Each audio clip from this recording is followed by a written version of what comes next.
Most of what archaeologists know about the Saxons has been discovered by excavating their cemeteries. Last summer, we dug one here in Breamore in Hampshire because we wanted to find out more about this. It's a brass Byzantine bucket which was found in a grave here. Over our 3-day live dig, we not only learnt an awful lot about how people lived here, but also how people died here nearly 1,500 years ago. During the frantic course of our 3 live programmes, we delved into archaeology as diverse as prehistoric flint knapping and Bronze Age waterside rituals. But while all this was going on, our documentary crew were following the archaeology in detail to bring you the in-depth story of Saxon burial rites and extraordinary grave goods.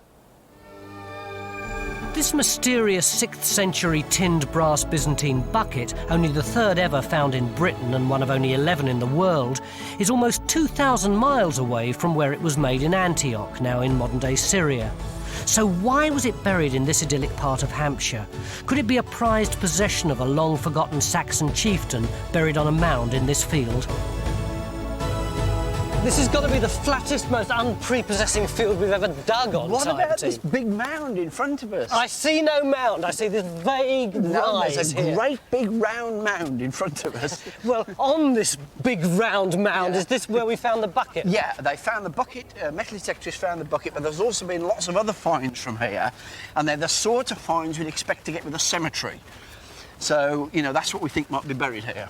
This looks to me more like what I'd think of as a Bronze Age barrow. Well, it's not uncommon for Anglo-Saxon burials to be popped into pre-existing Bronze Age barrows, so it could be that. When the bucket was found, did they excavate the barrow?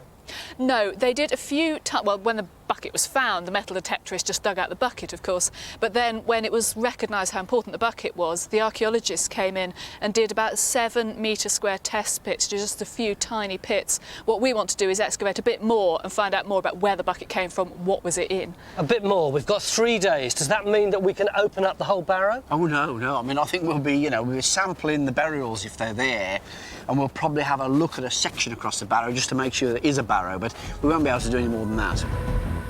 With the archaeology only a few centimetres below the surface, the mechanical diggers can only be used to carefully scrape away the topsoil, which is proving to be rock hard. Our plan is to open 3 trenches on the mound. The first is to examine the context around where the bucket was found. The second trench will investigate the test pits where spearheads and shield bosses have been discovered. The third will attempt to find out if there's any Bronze Age structure to the mound.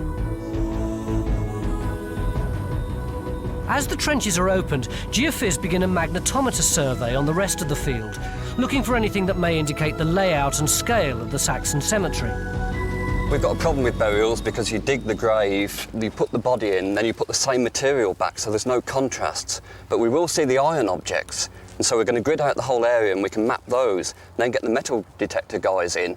They can do the non-ferrous material, and we can compare the two, and who knows what else we're going to get. Our team of metal detectorists have only got a few hours to conduct a scan of the entire site. Marking any non-ferrous hits with pegs, this information will be combined onto a 3D topographic map, with John's mag survey showing any clustering of metal artefacts, indicating possible burials. In the past, night hawking, or the illicit metal detecting and removal of artefacts from this site, has been a major problem. But it was a responsible detectorist who originally found the Byzantine bucket. When did you find it? A wet and windy morning in October 1999. Typical detecting weather. Yes, it's a miserable day. I know you'd already found something Saxon, hadn't you? That's right, yes. The second thing I found was the Byzantine bucket, or situla, they call it. Oh, right. I dug down about 2 feet. Initially, there was something green. It looked like a handle, or possibly a Bronze Age torque or something like that. I rushed back to the car, got my trowels. I started to excavate down the right-hand side of the what was now obviously apparently was a bucket. Could you see any of the embossing around the bucket or anything like that? Nothing at all. It was covered in mud and it was pouring down, Steve took the mud-encrusted object to Salisbury Museum, who called in local portable antiquities officer Sally Worrell. I'm basically working with finders, mostly metal detectorists, to try and encourage them to record all their finds with us. There are thousands of objects found every year, and basically we're trying to build up as big a picture as possible. So actually what Steve did was exactly the right thing. It was fantastic that he didn't clean it. That was very important.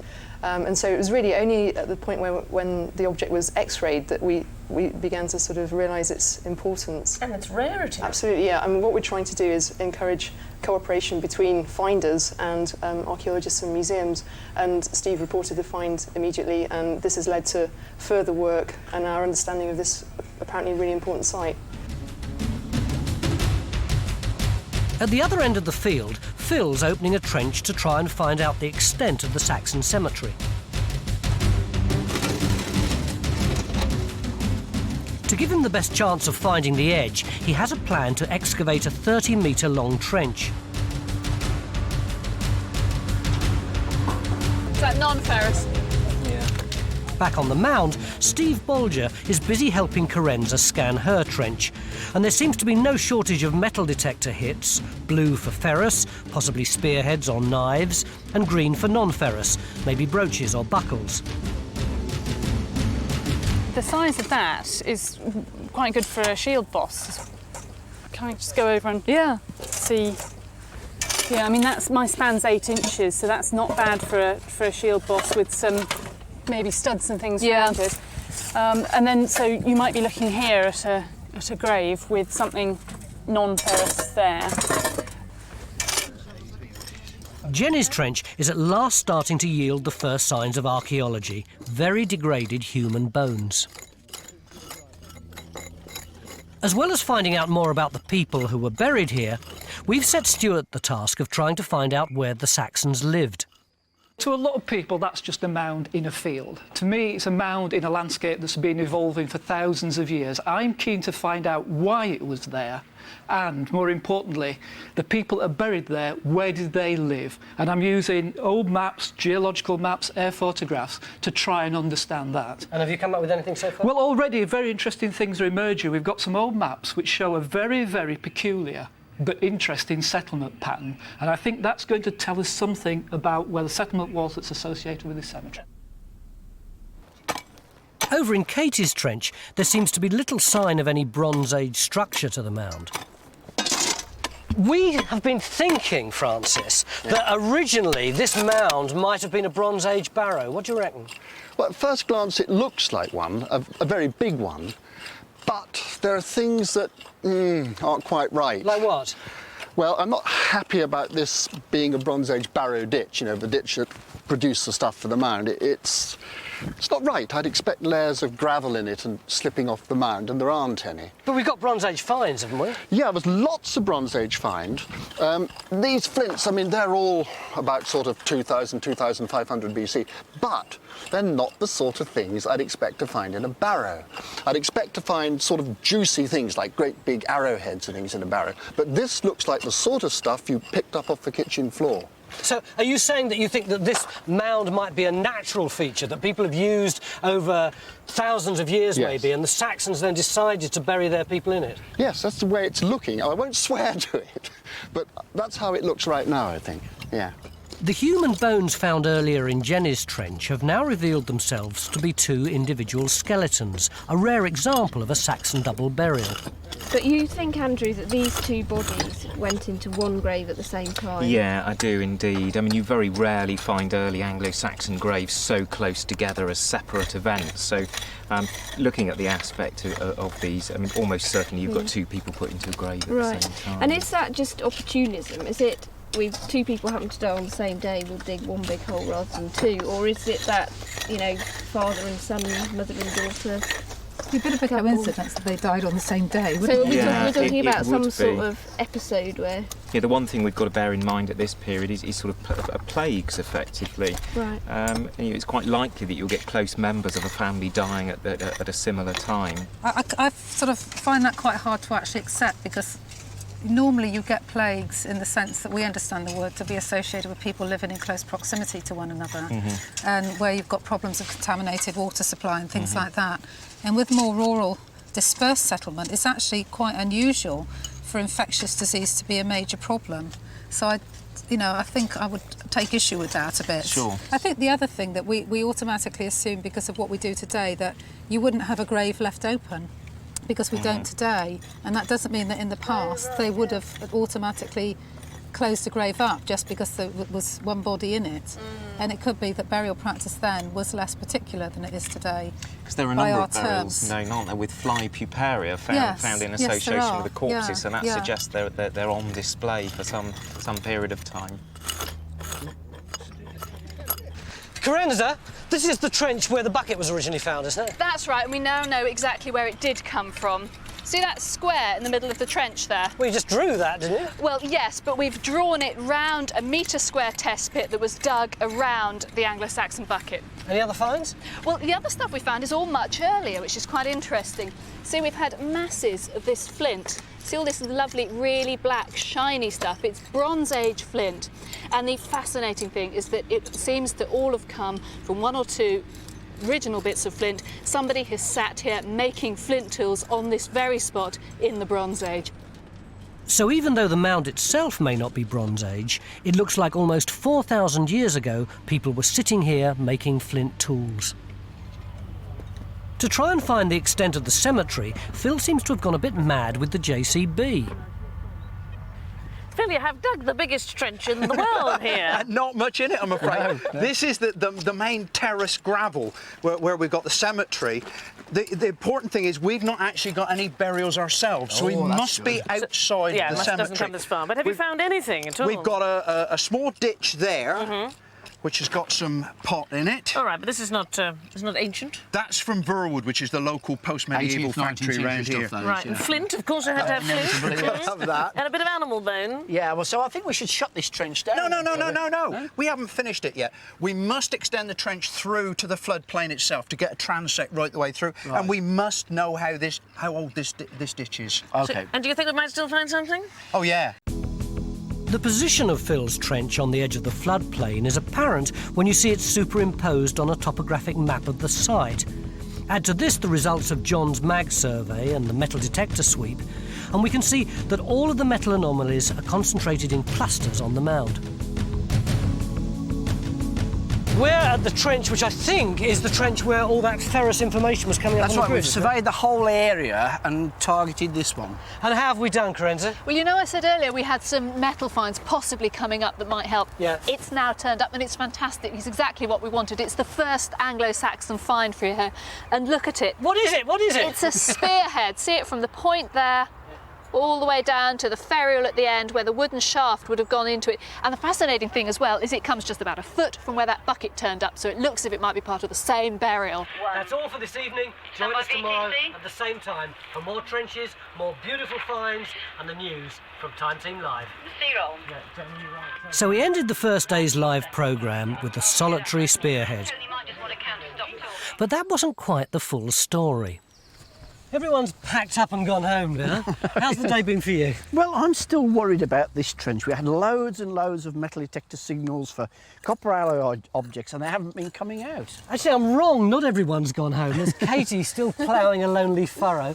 What have things been like for you? Well, it's been really frustrating all day. I found very little, just a few iron nails and a few flint flakes. But in the last 10 minutes, I have just found this wonderful spearhead. Another spearhead? Yeah. No later than 7th century.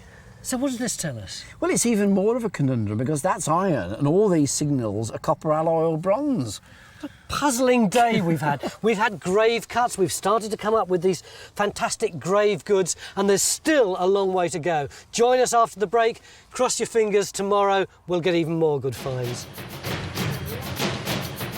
Of our excavation into our Saxon graveyard, and we've got one or two tricky questions to answer. These two skeletons appear to be buried in the same grave. So why would that be? Were they possibly related to each other? Were they just buried on the same day? What do you reckon, Margaret?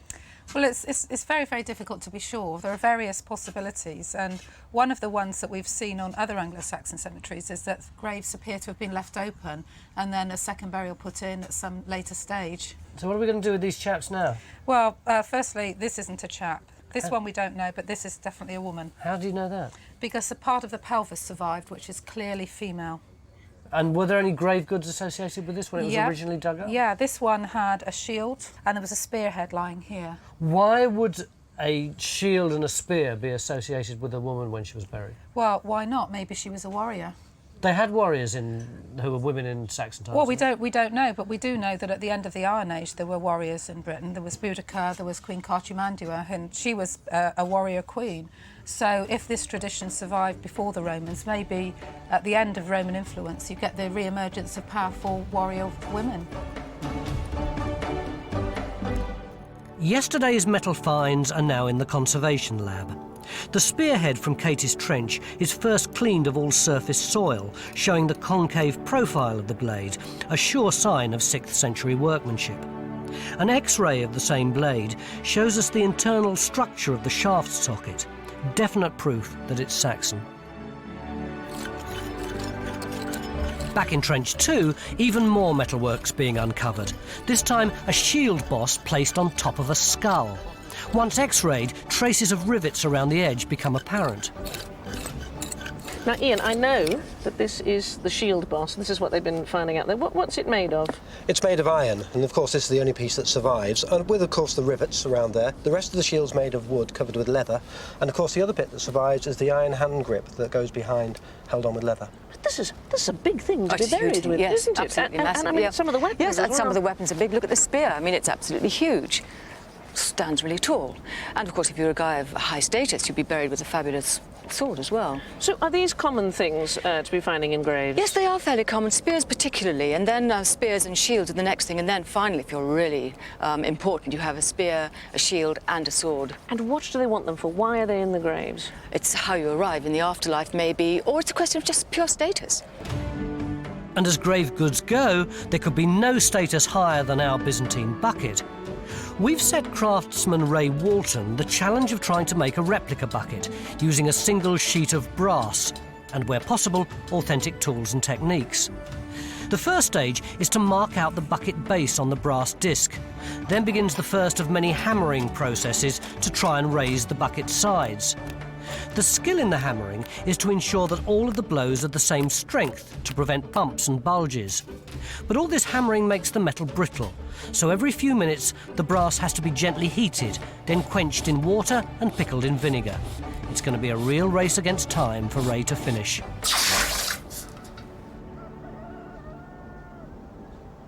Before we can lift the double burial skeletons for further analysis, they have to be recorded to show their relative positions.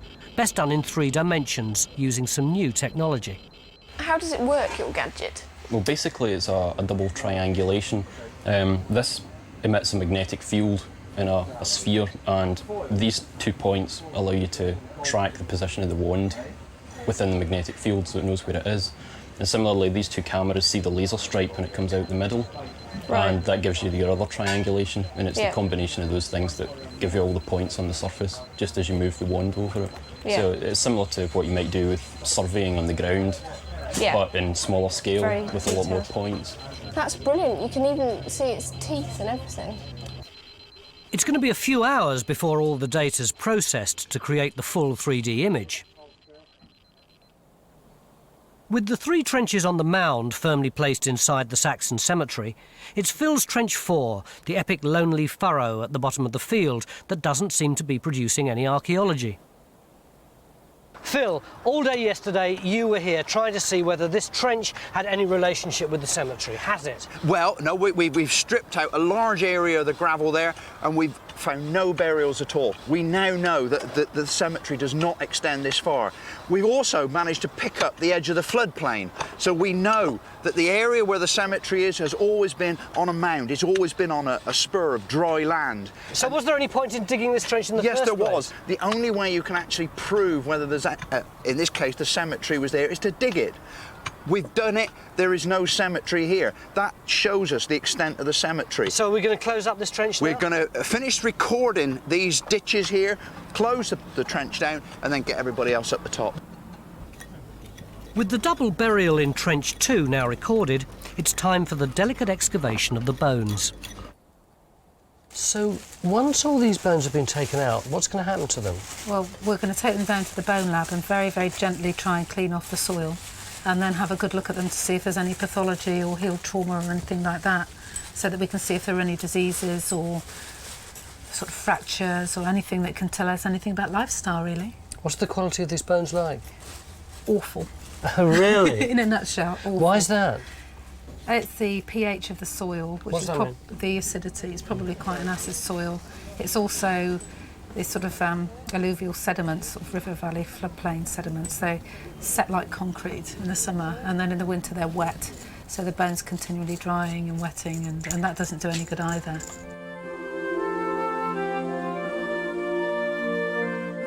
But where did all these Saxons who are buried here live?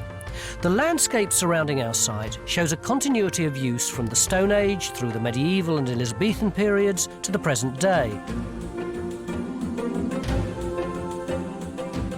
But Stuart and Mick seem to have found clues to the Saxon settlement in the heart of the present-day village.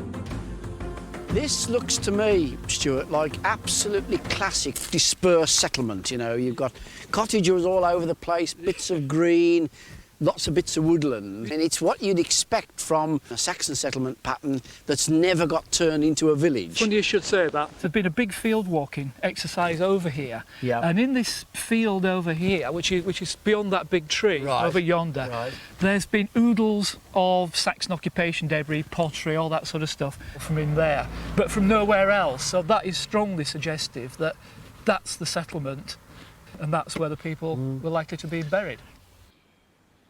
But what attracted the Saxons to this particular valley in the first place?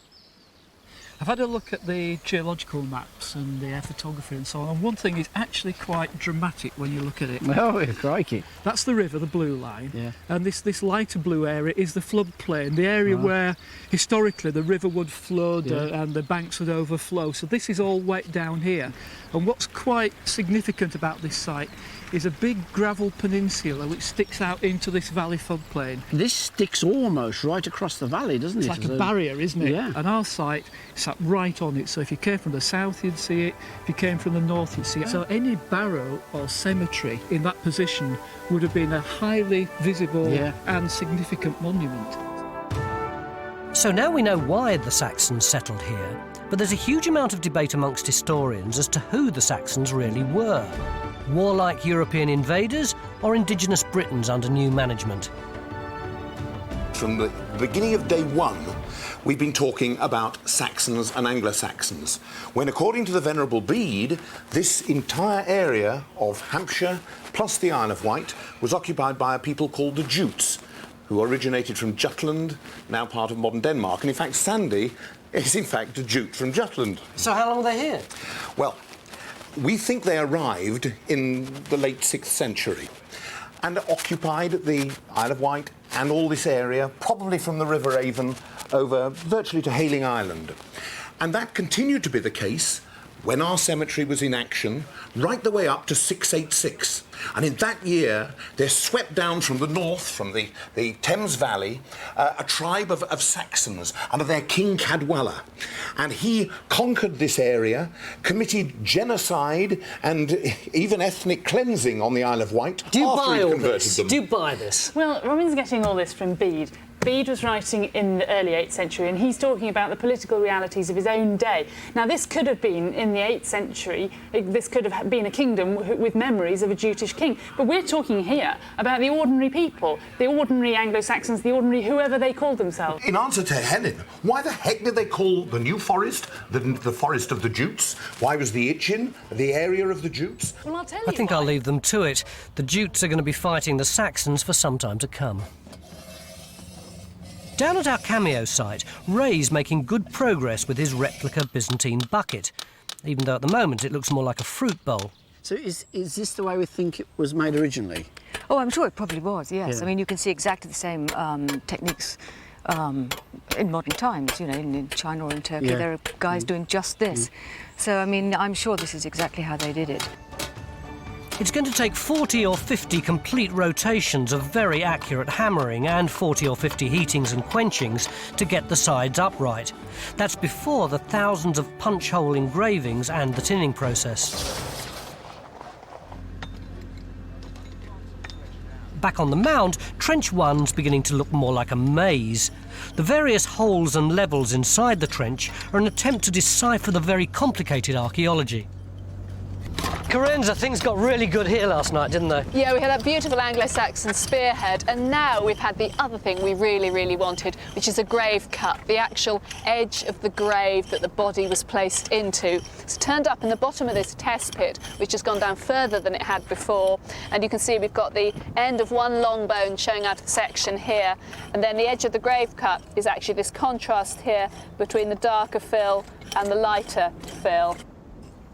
In Trench 3, Katie's got traces of human foot bones at one end, but no sign of a skull at the other. She's having real trouble finding the outline of the grave cut in the tightly compacted earth. Katie, have you got any more of those skeletons yet? Oh. No, but I'm so excited. I'm just finding... What's this then? Some bone. We've taken the trench back so Yeah. that we can see the whole of the grave Yeah. that these feet belong to. Yeah. And having done so, exposed this post hole. Oh. I've been going down inside it, and I think I found a knife or a spearhead. That's a big piece of metal across Yeah. the middle there. Cool. And really excitingly, I've just found some more bone as well. Ah. Are all these bits of bone then? Well, just this bit and this bit are bone, Yeah. and this is the metal object here. Oh, yes. Well, hopefully the skull is right underneath here. Yeah. OK, well, I'll pop back later. That's very exciting. With Trench 4 at the bottom of the field closed down, Phil takes over Trench 5 on the mound, where there are a number of geophysics and metal detecting anomalies. Really, see this stuff here? A very well-preserved iron spearhead a metre below the surface was obviously responsible. That's superb, isn't it? Below that, 2 skeletons, another double burial. We got one of the thigh bones there. Just coming down to the top of the scapula here. There should be, what is it over here? The other head of the femur. Yeah, the other femur. Oh, hang on. That does not look like a thigh bone to me. It looks exactly like a skull. That's right down over the other one's leg, isn't it? I know, I know. Yeah, look at it. Oh, that's a skull, yes. Oh, God, well, I suppose not much we can do about it now. I shall have to clear off all this. Yeah. And let's get down onto it. Get the rest of the legs of that and just see whether it's an isolated bit or whether it's a complete body again. Yeah, I mean, it might just be a bit, mightn't it? But it's a bit strange if it is a skull, because it's sort of lying between the legs of the other two.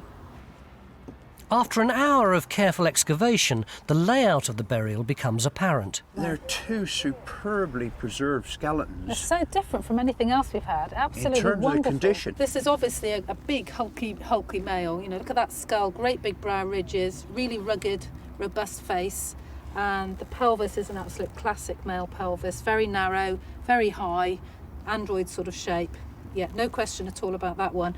This one's less clear. The skull is quite sort of gracile. It's nowhere near as robust as this. If we just look at the pelvis, yeah, the pelvis is very much male, and that's the sort of thing you see very often, a slightly gracile face and a male pelvis in people who die in their early 20s. Males who die in their early 20s still tend to have a fairly soft, gentle sort of facial features. So we've got one in the prime of life, say 40s to 50s. Just like us, yeah, absolute prime of life. And the other one in the 20s. And the baby, it's not a newborn baby by any means, it's a sort of toddler. I mean, we need to, I think there may be more bone under these shield bosses, and We're that may gonna give us some more... We'll have to take the shield we'll be able bosses to up anyway. tighten Yeah. up on that. Don't you think it's incredibly moving? You've got the entire baby skeleton would have been covered and protected by 2 shields. That's Isn't right. that amazing? Yeah. There's no question of it being 2 graves. They went in together, even if one of them was put in days or weeks or months before the other one. There's all due respect. The burial practice here is really, really odd. I don't understand it. So Phil's double burial appears to have the skeleton of a child or baby placed between the legs of 2 adult males, unique in any British Saxon cemetery.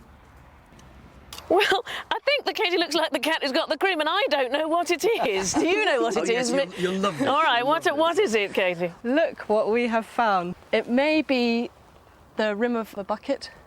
But is it copper? It's a copper alloy, and the thing is, it could be either handle or it could be part of a vessel. Even if it's not like the other one, yeah, it might be made of wood with bronze fittings around it.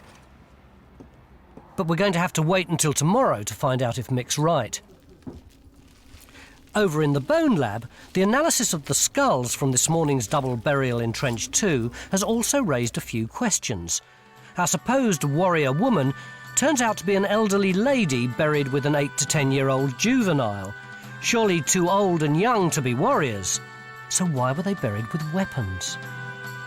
But the biggest mystery is, why are we finding so many double burials? Based on evidence from previously excavated Saxon cemeteries, you'd expect to find one double burial in every 300 graves. We've got 2 in only 5 trenches. You know how we're always saying that the best finds always come up just when the cameras have stopped rolling? Well, would you believe it's happened again? It's 7:25, virtually everybody's gone home, and look at what Carenza's just found. What is it, Carenza? I think it's the one thing we've all been desperately hoping we'll find. It's a skull, there are the teeth, a spearhead from the spear it was buried with, but the really, really exciting thing is that it's so close to where that bucket came from, probably just a foot away. This may have been the person who was buried with the bucket. We found them at last. So we've got just one day left to see if we can find out more about the person who owned the bucket. Join us after the break. It's only 9 o'clock in the morning of day 3 in our excavation of this fantastic Saxon cemetery, and already we're running out of time. The graves are so packed with grave goods and multiple skeletons, we may not have time to excavate them all. Last night, Katie unearthed the rim of what appeared to be another bucket. Though different in style to our tinned Byzantine bucket, this is a major discovery. Phil's been brought in to help record this extremely rare find. What's that wood you got there? This is just unbelievable. I've got decorations coming down in copper alloy with the bubbles underneath them. And then behind that are what looks like wooden slats, narrow wooden slats coming down. This is absolutely extraordinary. You wouldn't imagine that the preservation was so good, would you? The excavation of the person who was buried with the bucket has thrown up another mystery. Yet another double burial, our 3rd in 5 trenches. Definitely male. You can see his big brow ridges here. You can see that he's got a jutting out Hell of a jaw, well. hell of a jaw, really, yeah. Really angled jaw, very sort of Brad Pitt, I should imagine, so quite sort of angled jaw there. Chunky bones, robust bones, that's a sign of heavy sort of muscle coverage, and generally that's male. Really, from the length of the long bones as well, pretty tall, at least 6 foot. The other thing we can tell about him is that he's certainly quite old.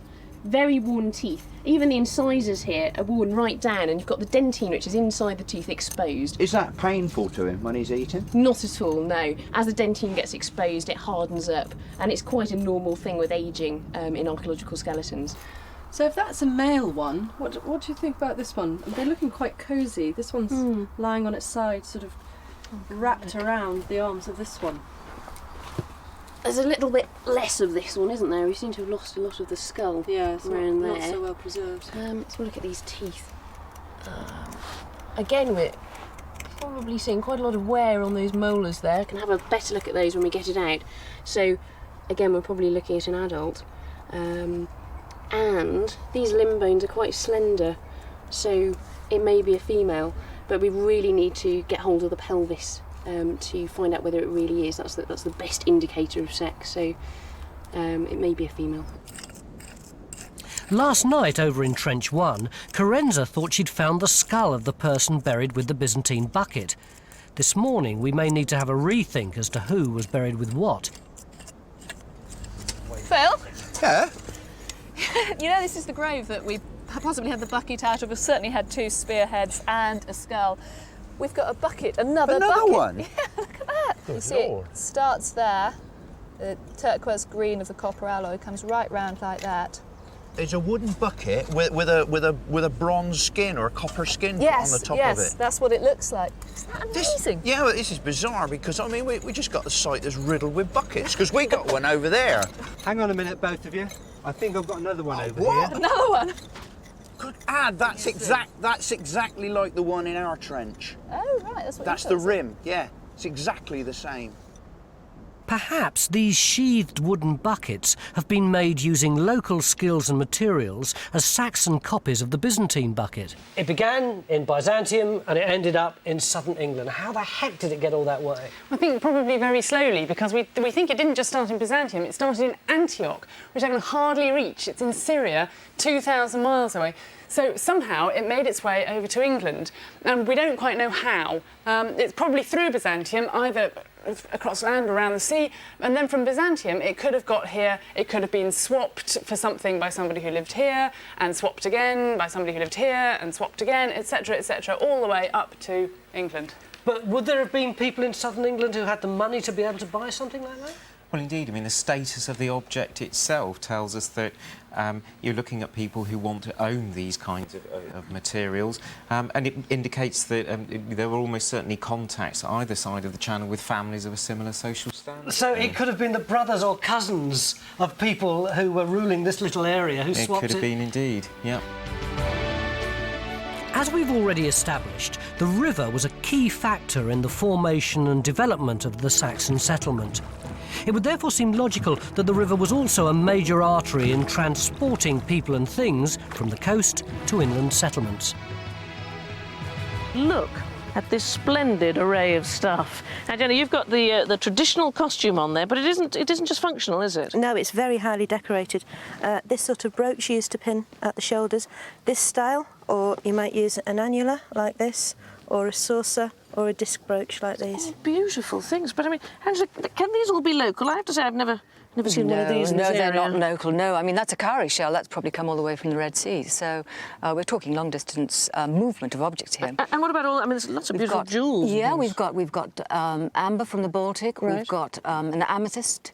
And we've got the little tiny ones are, in fact, garnets and pearls. So incredibly long-distance trade. Yes. But, I mean, this looks... I mean, for our purposes, we see it all beautifully laid out, but it looks like a shop. So is that what we would have had on the riverbank? People setting up a shop, hoping to make a few quid? I don't know. Well, not a few quid, no, because, of course, we're in a pre-monetary system here. We're talking sort of barter or exchange. So you don't need the money? So why do you need the things? What's it about?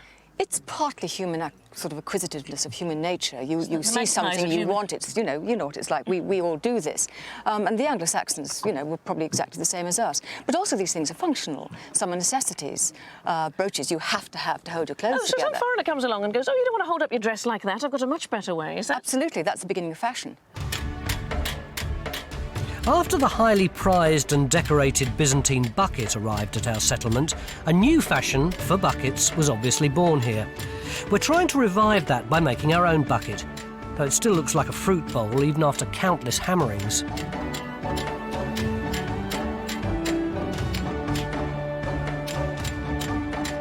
Back on the mound, it's starting to look like our latest double burial contains more than just a bucket.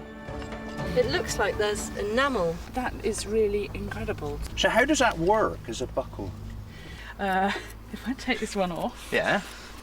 That's probably the easiest thing to do. So that's the best way to explain it, I think. The little pin of my buckle is the same as this great big thing. Good Lord! It's got this huge plate on the base of it, where it's got the loop that goes round the bar. Which will be underneath this. So the next thing we're looking for is the frame. But then I'm guessing, because this, I've not ever seen anything like this before. Enamel's really unusual. Oh, wow. Fully conserved, the buckle would look something like this. So now we can see the two burials complete with all their grave goods. A tall, middle-aged man with knife, spear and shield, alongside possibly a younger female. Once again, the female's equipped for war, but balanced on the lower shield, a copper-sheathed wooden bucket. It's extremely unusual for so many weapons to be found as grave goods. Careful analysis may give us some clues to these strange Saxon burial practices.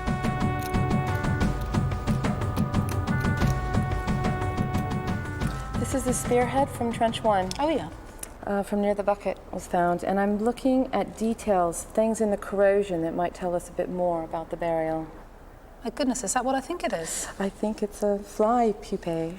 I think it is, isn't it? It's sort of part of this sort of exoskeleton there. And then you've almost got a cast of the rest of it. Yep. Wow, that's incredible, isn't it? I know, it's wonderful. But I think what this means then is that there were maggots on this body, the body associated with this spear, when it was in the grave, and that they've pupated, and what you're seeing is the cast and the remnant of the pupae.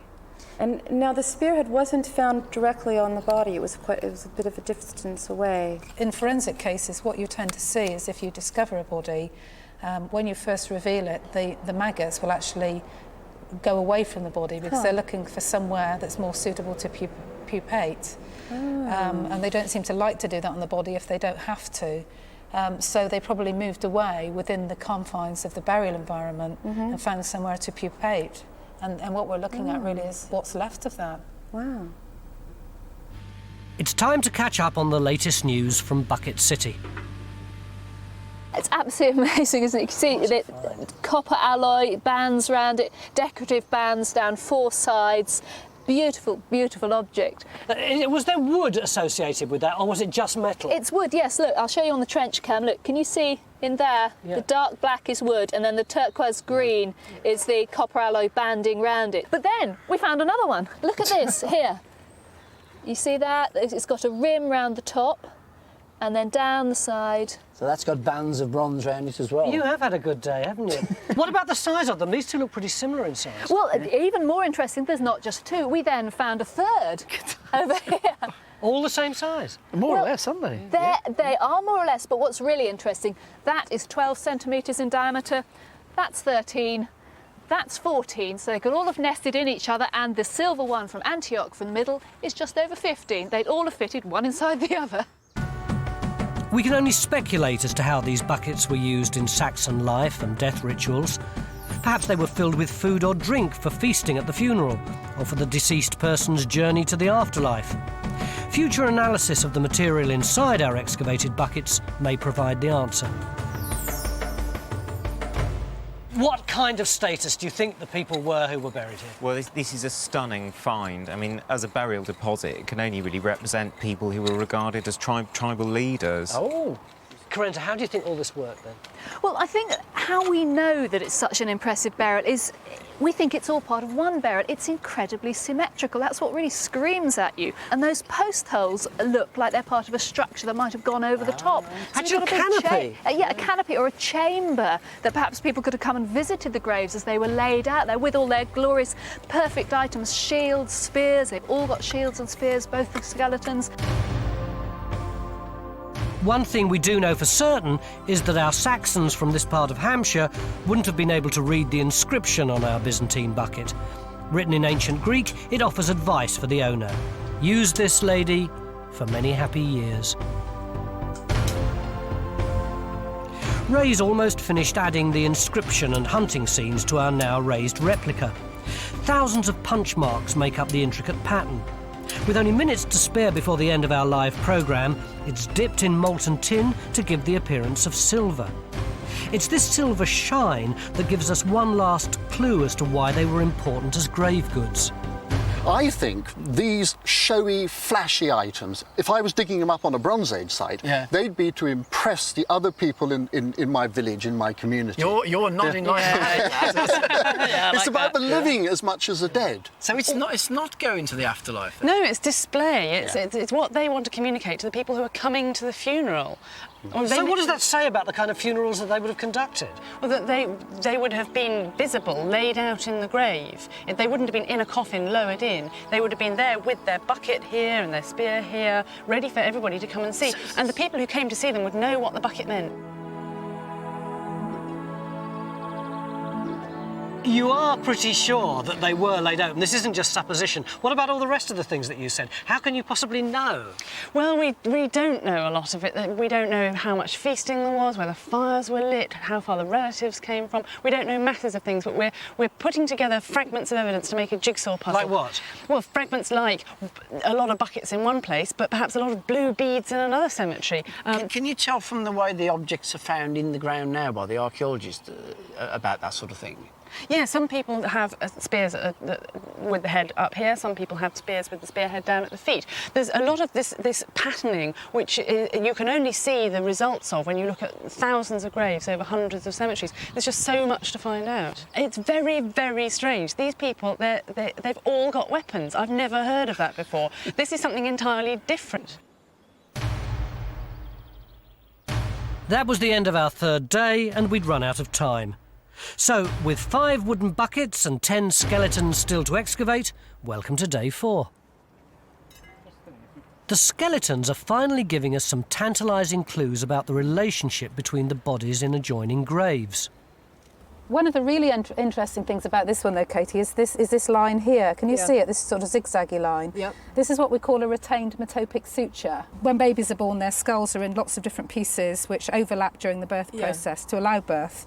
Usually this suture, which you don't see very often on adult skulls, it closes by about the age of 2 to 4. Right. Generally, when this doesn't fuse and completely disappear, it's what we call a developmental failure, but not one that has any sort of health implications or anything. Right. People who have this generally tend to be related to one another. And by sheer coincidence, or not, as the case may be, in Jenny's trench, we've got this adult female who's also got a retained metopic suture. So they may actually be related They may well to one be another. related to one another. God, isn't that interesting? It's absolutely fabulous. And I guess it's what you would expect in a sort of dispersed settlement, which is what the Anglo-Saxon period is noted for, that people would be related to one Well, I another, suppose much they're more just so. small groups, aren't they? Intermarrying. Yeah, that's right. Another thing that's interesting here, Katie, is this fracture line along here. Do you see it? Oh yeah, it's really faint. Yeah, but it's all the thing that's slightly disconcerting with it is it's really smooth. Yeah. And when bone breaks that's been in the ground for a while, it breaks in these raggedy lines. Yeah. Because it's got no sort of plasticity left because all the collagen's degraded. When bone is broken either by trauma or a blade or whatever, and it's got lots of collagen left, it breaks in very smooth, predictable lines. And this line here is the sort of line that you'd expect when bone is broken when it's fresh. So would this have been enough to actually have killed him? Well, it depends what it's associated with, and until we get it out and have a proper look at it, we can't really be sure about that. Post-excavation examination of the skull does point to some sort of head trauma, though this could be explained by something as simple as dropping the body during the funeral. And with the incidence of fused metopic sutures occurring in less than 4% of the population, it's almost certain that the 2 Saxons buried in adjoining graves were related.